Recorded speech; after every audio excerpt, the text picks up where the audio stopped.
가득 차는 그러한 신앙생활을 해 나가시기를 주의 이름으로 축원드립니다. 태산을 넘어 홍곡에 가도, 태산을 넘어 죽음의 골짜기를 지나간다 할지라도 주님이 여러분들의 선한 목자가 되십니다. 목자의 음성 듣고 목자를 따라가 하늘의 영광 가득 찬 그런 삶을 살아내시기를 다시 한번 축원합니다. 자, 오늘 우리에게 주시는 하나님의 말씀은 신약성경 고린도전서 2장 2절 말씀입니다. 제가 한번 읽고 두 번째 다 같이 읽겠습니다.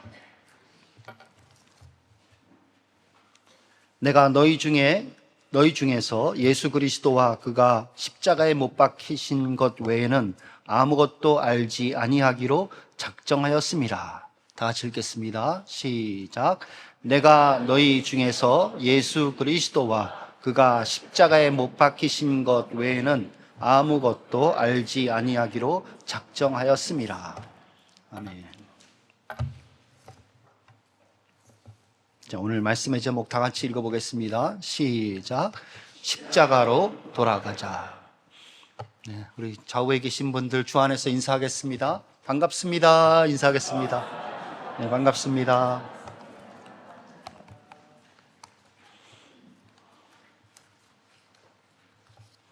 네, 우리의 근본은 성경 말씀입니다. 성경 말씀의 핵심은 복음입니다. 복음의 핵심은 누구일까요? 예수 그리스도이십니다. 예수 그리스도께서 이루신 핵심적인 구원 사역은 십자가입니다. 그러므로 근본으로 돌아가는 것은 십자가로 돌아가는 것을 의미하는 것입니다. 십자가의 신앙으로 다시 돌아가시는 여러분과 제가 될 수 있기를 간절히 바랍니다. 현재 한국이 양분화되어 가고 있는 것 같습니다. 예전부터 그러한 양분화되는 것은 있었지만 이제는 각 분야마다 다 그렇게 양분화되어 가는 것 같습니다. 교회도 양분화되어 가고 있습니다. 경제는 덩달아 어려워지고 있죠. 가뜩이나 세상이 어려워지고 있는데 거기다가 정치마저 더 어려워지니까 또 한국 경제가 우려가 됩니다.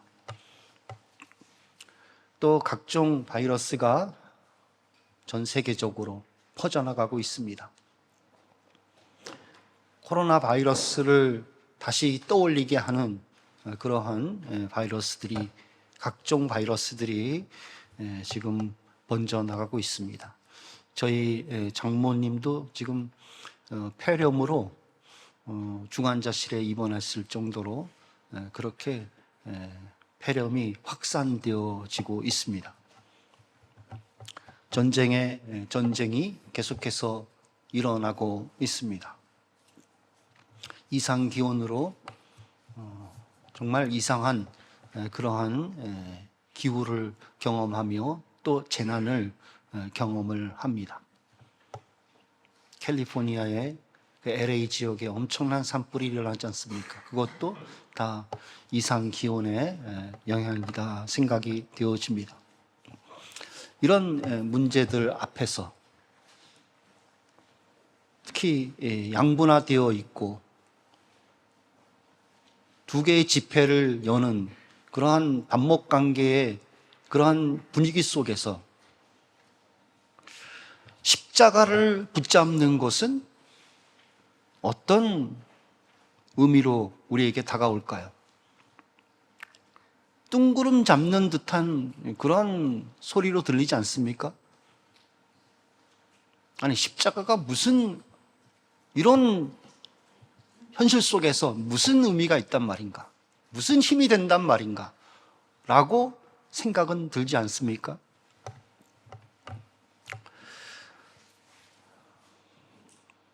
예수님은 이런 일들이 다 세상에서 역사 가운데 일어날 것을 미리 말씀하셨습니다. 그리고 알고 계셨습니다. 그리고 그 말씀의 예언대로 일어나고 있습니다. 처처에 전쟁이 일어나고 민족이 민족을 대결해서 일어나며 싸움이 그치질 않습니다. 기근이 일어납니다. 흉년이 일어나고 이상기온이 일어난다는 것입니다. 그리고 거기에는 전염병이 창궐하고 있습니다. 전쟁과 기근과 지진과 전염병과 이 분열은 예수님의 말씀대로 일어나고 있는 것입니다. 이 하나님의 아들 예수 그리스도께서 택한 길이 무엇입니까? 예수 그리스도께서 택한 길은 십자가의 길이었습니다. 십자가의 길만이 소망이라는 것입니다. 십자가의 길만이 인간의 근본적인 문제를 해결할 수 있다는 것입니다. 십자가의 길만이 흥망성쇠를 거듭하며 그 세상 속에서 나타나는 온갖 부조리와 그 죄악들을 해결할 수 있는 그러한 유일한 길이라는 것입니다. 십자가의 길만이 유토피아를 건설할 수 있는, 하나님 나라를 건설할 수 있는 유일한 길이라는 것입니다. 하나님의 아들 예수 그리스도께서 택하신 길이 십자가의 길인 것입니다. 결코 뜬구름 잡는 길이 아닌 것입니다. 사람을 변화시킬 수 있는 길이 무엇입니까? 공산주의가 사람을 변화시킬 수 있습니까? 근본적인 변화는 시킬 수 없는 것입니다. 사람을 변화시키는 것은 오직 십자가의 길밖에 없는 것입니다. 십자가로 사람을 근본적으로 변화시키며 십자가의 길로 사람을 근본적으로 달라지도록, 신분이 달라지도록 하며 영원한 운명이 달라지도록 하시는 것입니다. 십자가로 돌아가시는 여러분들이 되시기를 바랍니다. 어수선한 조국의 현실을 보면서 한탄만 할 것이 아니라 우리가 십자가로 돌아가며 하나님 앞에 그 조국을 위하여 기도한다면 하나님의 역사가 임할 것입니다. 소돔과 고모라가 멸망한 이유가 무엇입니까? 그 기준이 무엇입니까? 의인이 없었습니다. 그 의인 10명까지 낮추었으나 10명이 없었던 것입니다.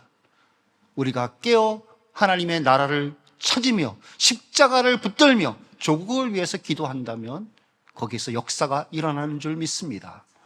십자가로 돌아가시는 여러분들이 되시기를 주의 이름으로 다시 한번 축원합니다. 오늘 두 가지 생각해 보도록 하겠습니다. 첫 번째는 예수님이 십자가에서 처형된 이유입니다. 두 번째는 신앙의 베이직으로 돌아가라라는 것입니다. 첫 번째, 예수님이 십자가에 처형된 이유. 나름대로 종교적인 이유, 윤리적인 이유, 정치적인 이유들이 있습니다. 먼저 윤리적인 이유를 보면 유대인들의 외식에 대하여 예수님은 신랄하게 비난을 하셨습니다. 그래서 유대 지도자들의 유대 사회에 있어서의 존엄성을 손상시키셨습니다. 이들이 이렇게 궁지에 몰리는 상황에 내몰리게 되자 이들은 당연히 예수님을 공격하게 되는 것이죠. 백성들에 대한 영향력이 떨어지게 되었고 이들이 누리던 경제적, 사회적 특권까지 위협을 받게 되었습니다. 반면 군중들은 예수님을 따르며 호산나를 외치며 메시아라고 환호하고 있습니다. 유대 지도층은 예수님을 내어 주기로 결의합니다. 사내들인 공회에서 이들이 모여 대제사장들, 서기관들, 이들이 장로들이 모여서 결의를 합니다. 그래서 마침내 내어준 거죠. 빌라도가 이것을 보고 뭐라고 해석을 했습니까? 이는 저가 그들을 시기로 예수를 넘겨준 줄 알미라라. 이는 저가 그들이 시기로 예수님을 넘겨준 줄 알았다라고 성경은 말하고 있습니다. 빌라도가 본 것은 시기하는구나, 예수님에 대한 시기심이구나 라고 파악하고 있었다는 것입니다. 이것이 예수님이 십자가에 처형된 윤리적인 이유입니다. 또한 거기에는 배반이 있었죠. 제자 중에 한 사람 가룟 유다가 자신의 스승이자 주를 배반했습니다. 돈에 대한 탐심과 편애에 대한 오해가 배반을 불러일으켰다 생각이 되어집니다. 종교적인 이유도 있습니다. 유대인들은 예수님이 율법 외에 이단적 사상을 가르친다고 생각을 했습니다. 성전을 모독한다라고 여겼습니다. 그래서 유대 백성들을 선동하는 핵심 세력으로 여겼고 제거되어야 되는 대상으로 여겼던 것입니다. 정치적인 이유도 있습니다. 빌라도는 아내의 진심 어린 충고에도 불구하고 예수님을 십자가에 내어줍니다. 거기에는 그만한 정치적인 상황이 있었기 때문입니다. 빌라도는 로마 시제의 눈치를 보아야 되는 정치적으로 곤란한 상황 속에 있었습니다. 다시 한번 유대에서 소요가 일어난다면 빌라도는 총독의 자리를 내놓아야 되는 그런 상황이 올 것입니다. 예수님을 만약에 살려준다면 유대인들에 의하여 폭동이 일어날 것을 빌라도가 예상했던 것입니다. 바라바 예수를 살려주시오.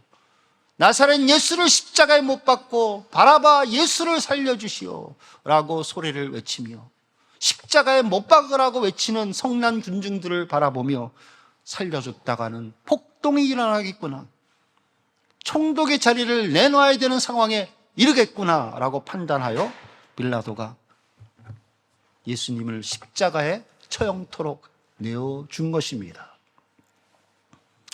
이처럼 복잡한 이유가 있지만 윤리적인 이유는 수면 위로 올라설 수 있는 이유가 될 수 없었습니다. 왜 그렇습니까? 명분이 안 쓰기 때문에 그렇습니다. 유대인들은 종교적인 이유 때문에 예수님을 처형하려고 했습니다. 그것이 이들의 명분이었습니다. 그러나 빌라도에게는 명분이 되지 않았습니다. 그래서 정치적인 이유를 가지고 빌라도를 압박하기 시작합니다. 이 사람을 놓으면 가이사의 충신이 아니니이다.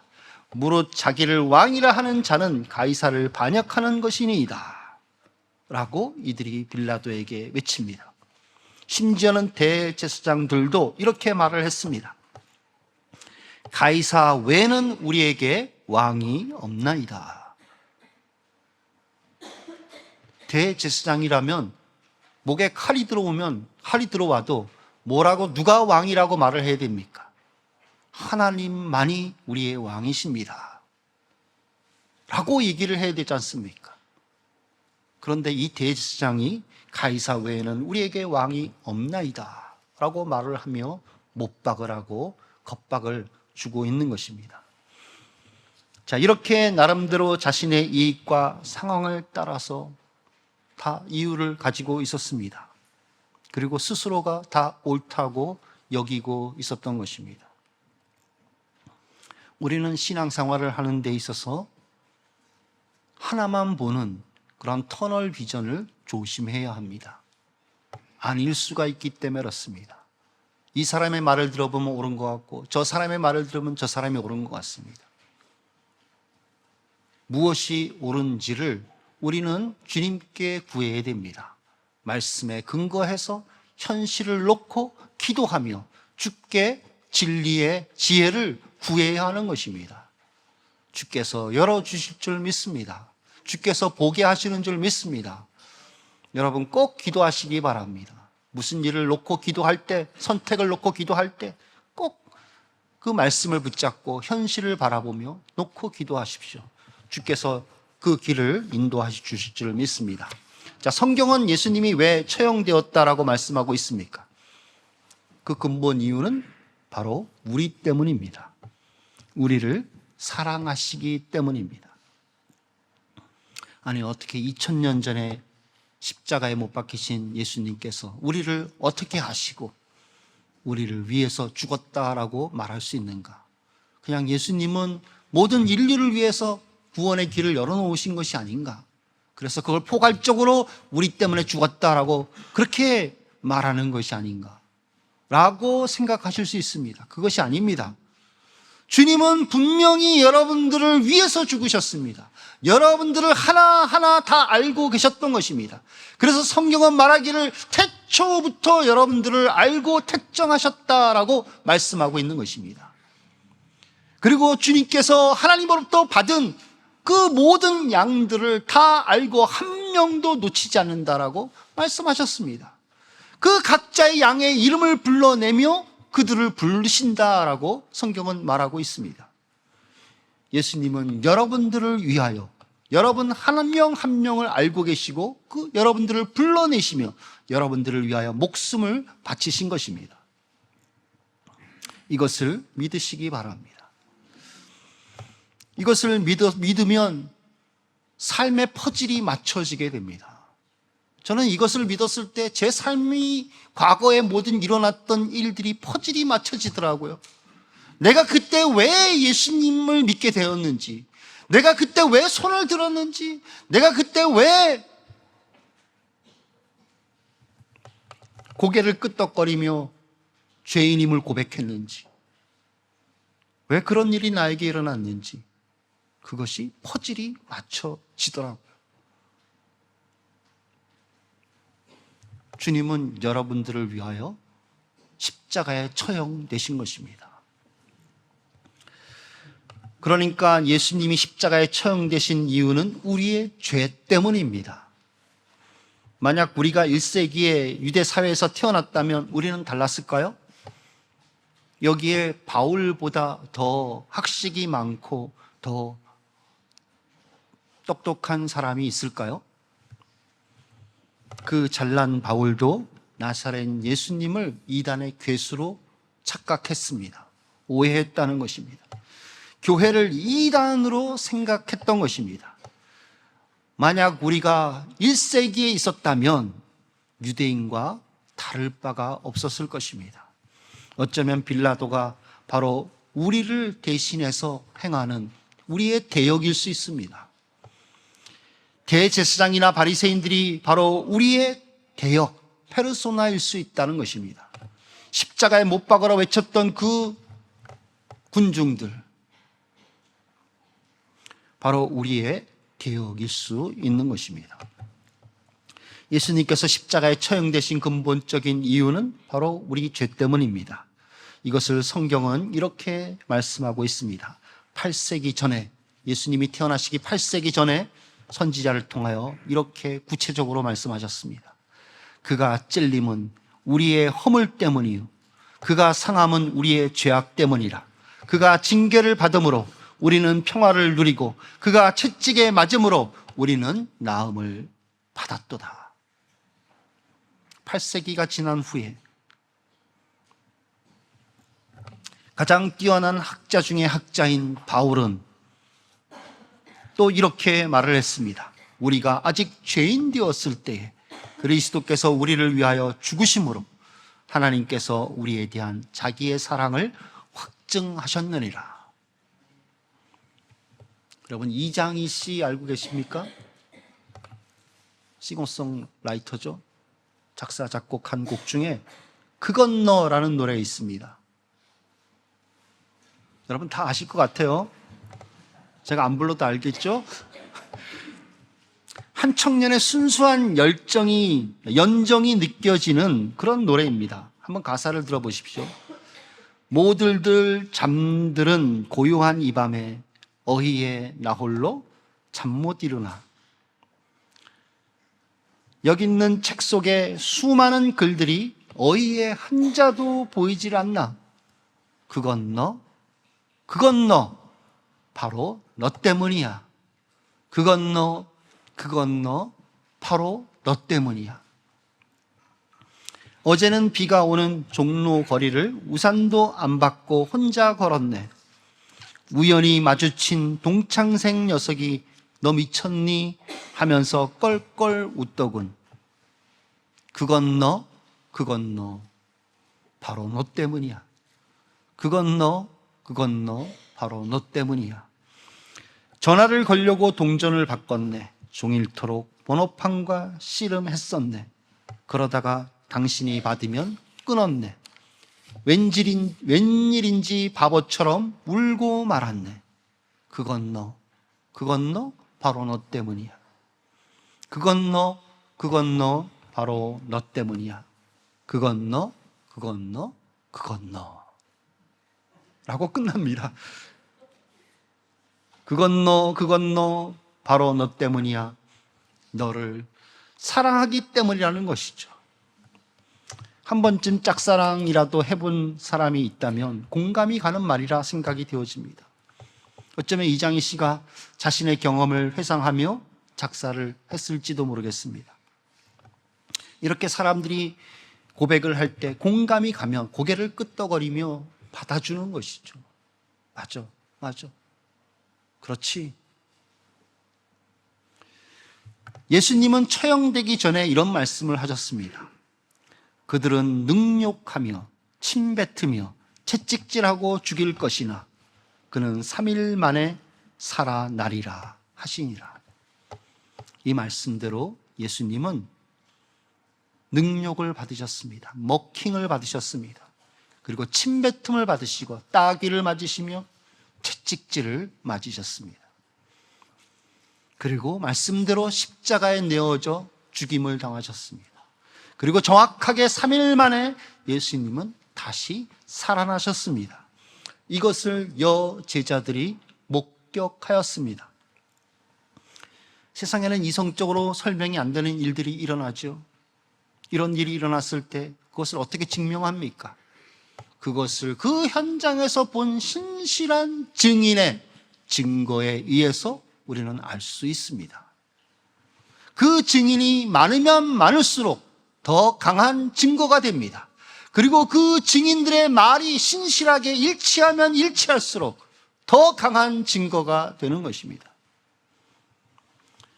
예수님은 그 후에도 12제자에게 보이시고 500여 형제에게 일시에 보이셨다라고 말하고 있습니다.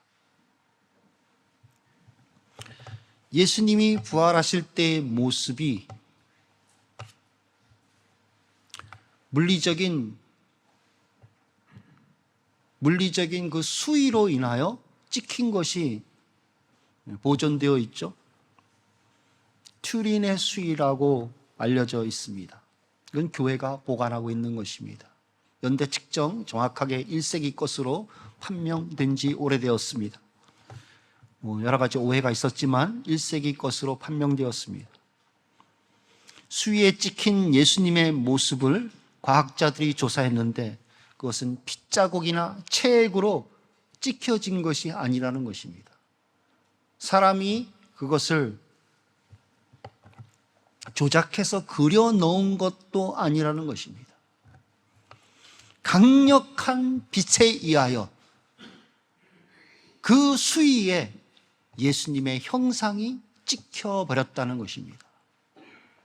강력한 빛, 촛불 정도가 아니라 아주 해보다 더 강력한 레이저 같은 빛에 의하여 예수님의 모습이 찍혔다는 것입니다. 그것이 무엇을 의미하는 것입니까? 예수님의 부활의 순간을 말해주는 물리적 증거라는 것입니다. 예수님은 생전에 말씀하셨던 것처럼 이렇게 3일 만에 다시 살아나셨습니다. 예수님이 죽기 전에 이런 말씀을 하셨죠. 인자가 온 것은 섬김을 받으려 함이 아니라 도리어 섬기려 하고 자기 목숨을 많은 사람의 대속물로 주려 함이라. 또 이렇게 말씀하셨습니다. 나는 선한 목자라 선한 목자는 양들을 위하여 목숨을 버리거니와. 이 말씀을 믿어야 하는 이유는 예수님이 정말로 말씀하신 대로 죽으시고 다시 살아나셨기 때문에 그렇습니다. 예수님이 살아생전에 하신 모든 말씀이 참이다라는 것이 부활로 증거되었기 때문에 믿어야 하는 것입니다. 아니, 믿을 수밖에 없는 것입니다. 예수님의 말씀대로 예수님이 십자가에 죽으신 것은 여러분 때문이 맞습니다. 예수님이 정치적인 이유에 휘말려서 십자가에 처형되셨습니다. 왜 이것을 예수님이 허락하셨을까요? 그건 너 바로 너 때문이야. 예수님이 종교적인 리더들의 시기와 기득권 싸움에서 십자가에 넘겨지셨습니다. 왜 이것을 예수님은 허락하셨을까요? 그건 너 바로 너 때문이야. 예수님이 배반을 당하셨습니다. 그리고 그걸 허락하셨습니다. 왜 허락을 하셨을까요? 그 쓰라린 배반을 왜 허락하셨을까요? 그건 너 바로 너 때문이야. 예수님이 여러분들을 지독하게 사랑하셨기 때문입니다. 죽을 만큼 지독하게 사랑하셨기 때문입니다. 여러분들을 사랑하시는 이 예수님의 사랑은 변함이 없습니다. 지금도 여러분들을 사랑하십니다. 지금도 여러분과 함께 더불어 먹기를 원하고 계십니다. 이 예수님을 가까이 하십시오. 이 예수님을 가까이 하면 그리스도의 사랑이 다시 여러분들 속에서 일어날 것입니다. 여러분들의 첫사랑이 다시 일어나게 되는 줄 믿습니다. 예수님을 가까이 하시기를 바랍니다. 자, 두 번째는 신앙의 베이직으로 돌아가라는 것입니다. 누구든지 그리스도 예수 안에 있는 자는 정죄함이 없습니다. 그럼에도 불구하고 많은 사람들이 양심의 정죄를 느끼며 살아갑니다. 많은 크리스찬들이 그렇게 살아갑니다. 복음을 믿었던 처음에는 그렇지 않았는데 세월이 흐르면서 점차 양심의 정죄를 피할 수가 없습니다. 복음도 세월이 흐르면 색이 바래지는 것입니까? 아니면 나중에 원래 그렇게 변하는 것이 정상적인 코스입니까? 둘 다 아니라 생각합니다. 복음의 능력은 아담으로부터 세상 끝날까지 변함이 없습니다. 아담이 들었던 그 복음의 능력, 세상 끝날까지 동일한 능력으로 성령으로 역사하는 능력입니다. 에녹을 한번 보십시오. 에녹은 300년 동안 하나님과 동행하지 않았습니까? 어떻게 300년 동안 변하지 않을 수 있다는 것입니까? 300년 동안 그 복음의 능력 안에 사로잡히지 않고서는 어떻게 300년을 하나님과 동행할 수 있겠습니까? 예수 그리스도께서는 어제나 오늘이나 영원토록 동일하신 하나님이십니다.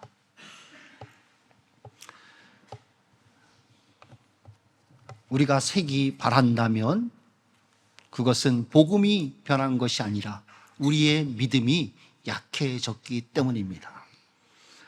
복음을 믿는다고 말은 하지만 복음과 동떨어진 삶을 살고 있기 때문에 그렇습니다. 그래서 복음의 능력을 경험하지 못하는 것입니다. 우리는 처음으로 돌아가야 합니다. 다시 신앙의 베이직으로 돌아가야 하는 것입니다. 다시 십자가의 능력만을 붙잡고 회개해야 합니다. 그래서 깨끗함을 얻어야 하는 것입니다. 다시 십자가의 능력을 붙잡고 새 힘을 강구해야 합니다. 그래서 복음의 은혜를 체험하고 다시 영적인 힘을 얻어야 하는 것입니다. 처음의 마음으로 다시 돌아가셔야 됩니다. 차지도 않고 덥지도 않았던 라오디게아 교회 성도들, 이 사람들이 처음에부터 그렇게 했습니까? 처음에 교회를 형성하고 라오디게아 그 교회 교인들이 얼마나 뜨거웠겠습니까? 그러나 세월이 지나면서 차지도 않고 뜨겁지도 않은 그러한 신앙으로 변질되었다는 것입니다. 이런 라오디게아 성도들에게 예수님이 뭐라고 말씀하십니까? 볼지어다 내가 문 밖에 서서 두드리노니 누구든지 내 음성 듣고 문을 열면 내가 그에게로 들어가 그와 더불어 먹고 그는 나로 더불어 먹으리라. 무엇이 문제라는 것입니까? 왜 차지도 않고 뜨겁지도 않은 것입니까? 복음을 믿지만 예수님은 삶의 밖에 있습니다. 교회를 다니지만 예수님은 삶의 밖에 있어요. 전혀 삶 속에 영향력을 끼치지 않고 있어요. 전혀 예수님으로부터 영적인 힘과 그 능력을 공급받고 있지 못합니다. 예수님과 더불어 전혀 영적인 즐거움을 쉐어링하지 못하는 것입니다. 텔레비랑 쉐어링하는 거죠. 유튜브랑 쉐어링하는 거고 SNS로 쉐어링하는 거고.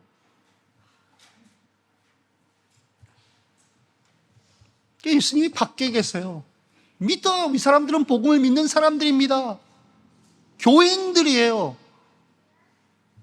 근데 예수님이 밖에 계신다는 것입니다. 문이 차단되어 있어요. 문으로 차단되어 있다는 것입니다. 그 문이 무엇입니까? 육신의 정욕과 안목의 정욕과 이생의 자랑이 아니겠습니까? 성도들이 혼동하는 것이 있습니다. 예수님을 믿는 사람은 육신의 내가 죽었다라고 생각을 한다는 것입니다. 정말 죽었습니까?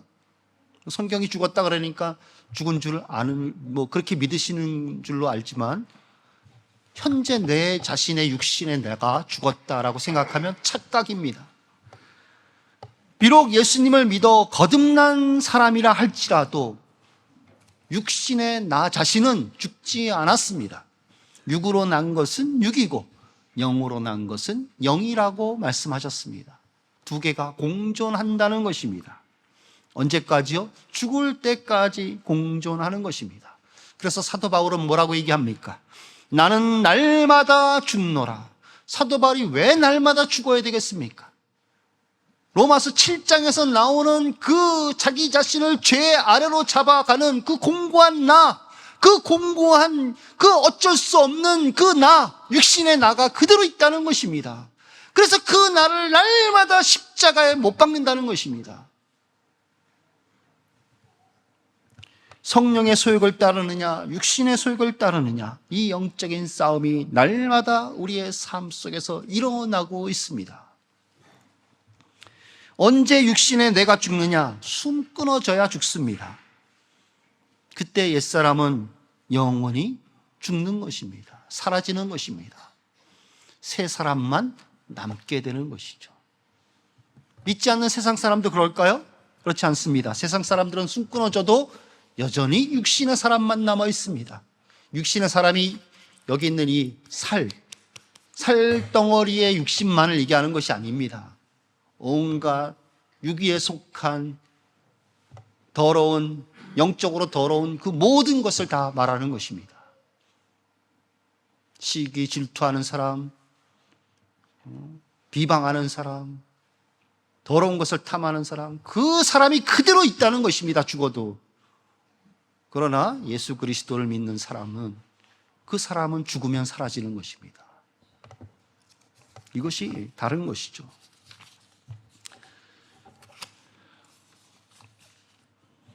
숨 끊어지면 육신의 사람은 사라지고 새 사람이 남습니다. 이것이 성도에게 보장되어 있습니다. 그 보장된 근거는 우리의 옛사람이 그리스도와 함께 십자가에 못 박혔기 때문입니다.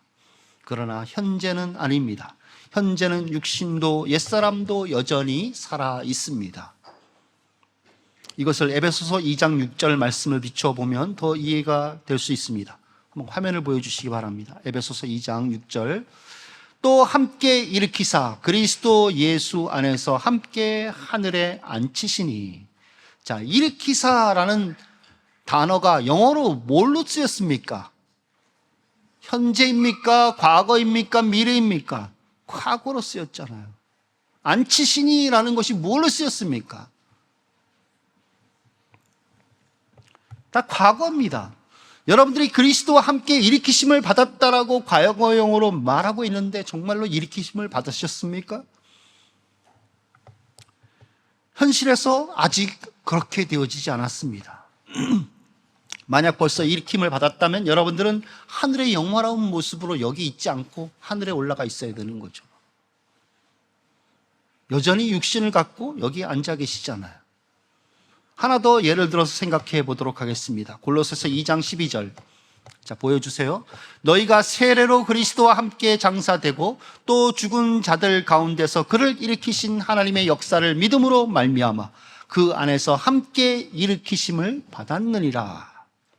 함께 일으키심을 받았느니라. 다 과거잖아요.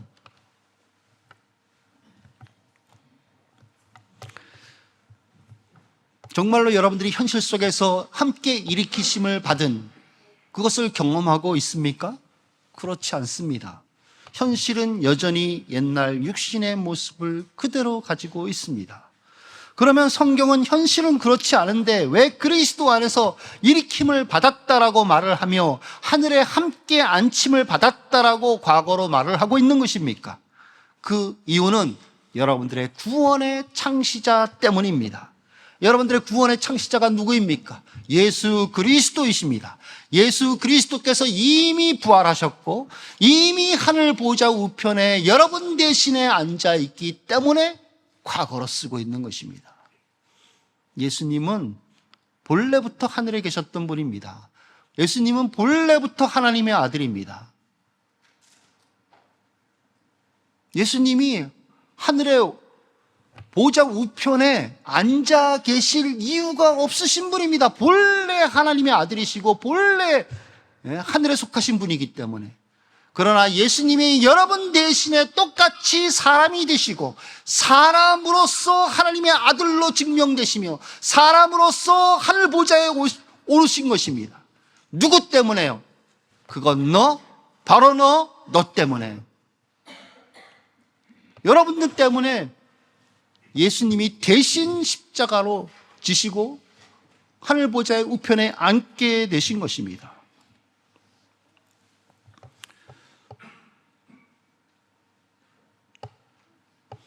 이렇게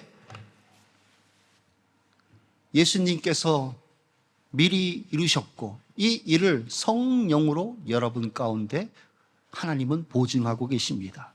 여러분 속에 성령을 두셨지 않습니까? 성령이 여러분들을 거듭나게 하셨습니다. 그리고 예수님을 믿도록 하셨습니다. 이렇게 성령이 보증이 되셔서 여러분 속에 하신 일들과 예수님이 여러분을 대신하여 여러분 때문에 이루신 일들을 이미 이루셨기 때문에 다 이미 되어진 일로 과거로 성경은 말하고 있다는 것입니다.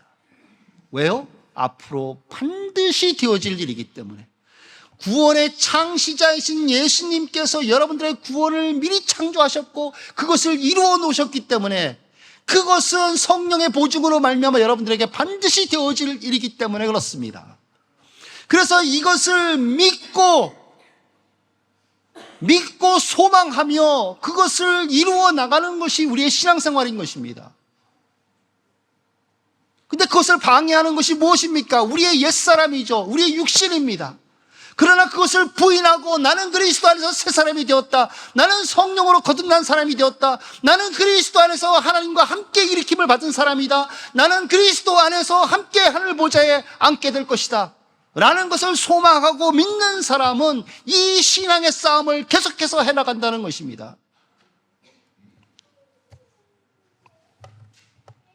예수님을 통하여 첫 열매가 이미 맺혀졌습니다. 나중 열매는 아직 맺혀지지 않았습니다. 그렇지만 예수님 안에서 되어진 일과도 같습니다. 반드시 되어질 것입니다. 다른 말로 하면 D-Day는 이미 시작되었습니다. 그러나 V-Day는 아직 아닌 것입니다. 노르만디 상륙작전이 시작이 되었습니다.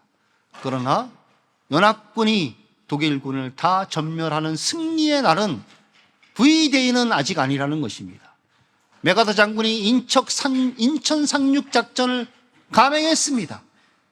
D-Day였습니다. 그러나 모든 빨치산 세력들을 다 몰아내는, 공산 세력을 완전히 몰아내는 승리의 날은 아직 아니라는 것입니다. 예수 그리스도 안에서 여러분들은 새로운 피조물이 되었지만 아직도 육신과 함께 공존하고 있습니다. 그러니까 죽을 때까지 육신의 소욕과 성령의 소욕 간의 갈등은 계속될 것입니다. 그렇지만 죽으면 사라지게 될 것입니다. 그리고 영광스러운 모습으로 변하게 될 것입니다. 이것을 믿고 바라보는 사람은 더욱더 이 믿음의 선한 싸움을 하게 되는 것입니다.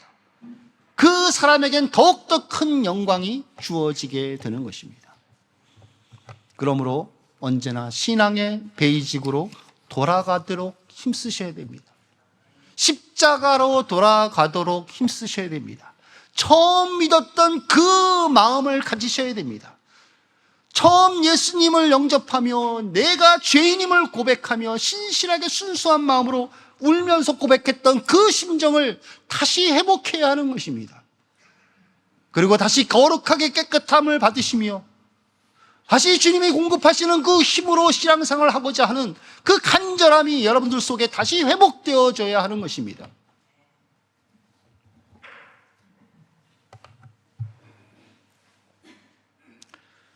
그러면 우리는 승리하는 삶을 살아낼 수가 있는 것입니다. 예수님이 문 밖에서 두드리고 계십니다. 계속 두드리고 계십니다. 그 음성을 들으십시오. 그것이 시작입니다. 그 음성은 정말 작을 수 있습니다. 동년아, 동년아. 제가 2층에서 제 아내를 불러요. 옛날에는 승희 엄마라 불렀는데, 그러니까 관이가 서운해 하는 것 같아서 제가 그다음부터는 이름을 불러요.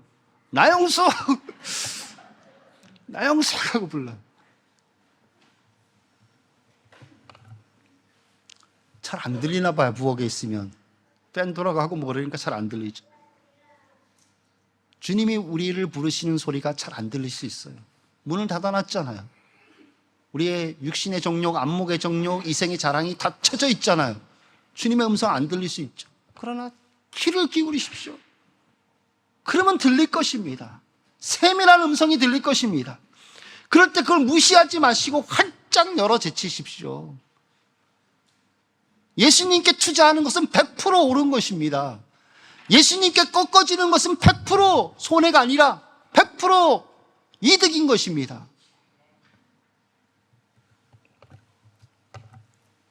그리고 다시 예수님을 모셔드리십시오. 예수님, 저 다시 다스려 주세요. 처음 믿었을 때 그 기쁨, 그 깨끗하게 됨, 그 죄로부터 자유함을 다시 누리고 싶습니다. 주님, 다시 들어오세요. 다시 저를 다스려 주세요. 다시 저를 지배해 주세요. 기도하는 겁니다. 구하는 것입니다. 이게 신앙의 베이직으로 돌아가는 것입니다. 그러면 주님은 미쁘시고 의로우사 우리의 모든 죄를 깨끗하게 하실 것입니다. 그리고 우리를 새로운 사람으로 살게 하실 것입니다. 내가 내어드린 만큼 주께서 내 삶에 개입하시고 역사하시는 것입니다. 주님과 더불어 먹는 영적 교제가 다시 시작되기를 주의 이름으로 축원드립니다. 베이직 신앙으로 돌아가시기를 축원합니다. 기도하겠습니다.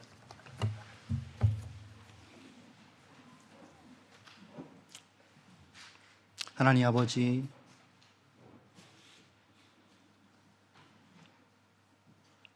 그리스도로 말미암아 제게 구원을 이루어 주신 것 감사합니다.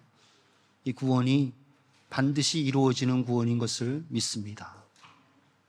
그 믿음으로 옛사람과 싸우며 새 사람을 덧입을 수 있도록 도와주옵소서. 그리스도로 옷 입는 일에 힘쓸 수 있도록 도와주옵소서. 주님, 제 마음의 문을 엽니다. 도와주시고 죄를 회개케 도와주시고 깨끗함을 다시 얻게 도와주옵소서. 다시 들어오셔서 저를 다스려 주시고 주님이 원하시는 사람으로 만들어 주옵소서. 저를 지배하여 주옵소서. 저에게 성령의 충만함을 주시고 영적인 기쁨을 다시 누리며 살도록 도와주옵소서. 우리 합심으로 함께 기도하도록 하겠습니다. 하나님 아버지, 은혜를 감사합니다. 주님, 저희들에게 하나님 아버지 오늘 십자가로 돌아가라는 말씀을 허락하심을 감사합니다. 사도 바울이 하나님 십자가 외에는 알기를 원치 않았던 것처럼 우리의 신앙의 근본이 십자가이며 우리의 신앙의 시작이 십자가인 것을 고백합니다. 십자가를 떠나며 십자가를 믿는다 하지만 십자가와 상관없는 삶을 살았으며 예수님을 믿는다 하지만 예수님이 우리의 문 밖에 있도록 우리가 하나님 그렇게 살아왔던 것을 하나님 회개합니다. 이제 우리에게 결단을 주시고 마음문을 엽니다. 주님 들어오시고 우리를 다시 영접하여 우리를 다시 다스려 주시기를 원합니다.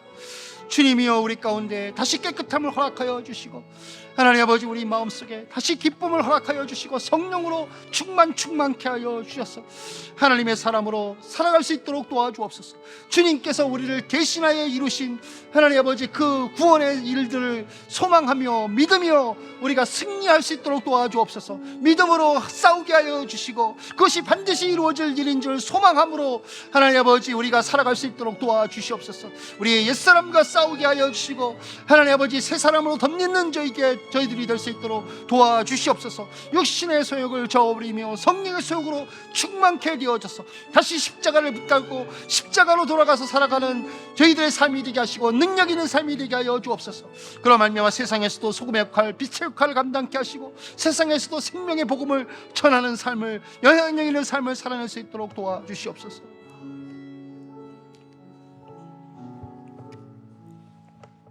하나님 아버지, 양분되어져서 서로 갈등하며 힘들어하는 조국의 모습을 보면서 이 타국에 살고 있는 저희들의 마음도 편치 않습니다. 그런 상황 속에 우리가 믿는 십자가가 얼마나 영향력이 있을까라는 의구심도 들 때가 있습니다. 주님, 그렇지만 그것이 역사의 중심이며 사람을 변화시키는 유일한 진리의 길이며 하나님의 아들 예수님이 택하신 그 모든 것의 근본 해결 열쇠인 것을 믿습니다. 주님이여, 우리가 다시 십자가를 붙들게 하여 주시고 십자가로 돌아가도록 도와주시옵소서. 우리가 라오디게아 교인처럼 차지도 않고 뜨겁지도 않은 그러한 하나님 복음을 믿는다 하지만 복음의 영향력으로 살아가지 못하는 그러한 삶을 살고 있지 않은지를 다시 우리에게 점검할 수 있는 눈을 주시고 주님, 우리의 마음을 열 수 있도록 말씀하여 주옵소서. 그리고 들을 귀를 주시옵소서. 그리고 마음을 열게 하여 주시옵소서. 들어와 주시고 우리를 다스려 주시옵소서. 우리를 다시 깨끗게 하여 주시고 자유케 하여 주시옵소서. 우리를 성령으로 충만케 하여 주시고 주의 말씀에 붙잡힌 바 되어서 믿음의 싸움을 해나갈 수 있도록 도와주시옵소서. 주님께서 우리에게 일 대신하여 이미 이루신 그 구원의 영광과 그 소망을 믿으며 소망하며 바라보도록 도와주셔서 우리의 육의 사람과 싸울 수 있도록 도와주시옵소서. 성령으로 충만케 하여 주시옵소서. 신앙의 베이직으로 돌아갈 수 있도록 도와주시옵소서. 예수님의 이름으로 기도드리옵나이다. 아멘.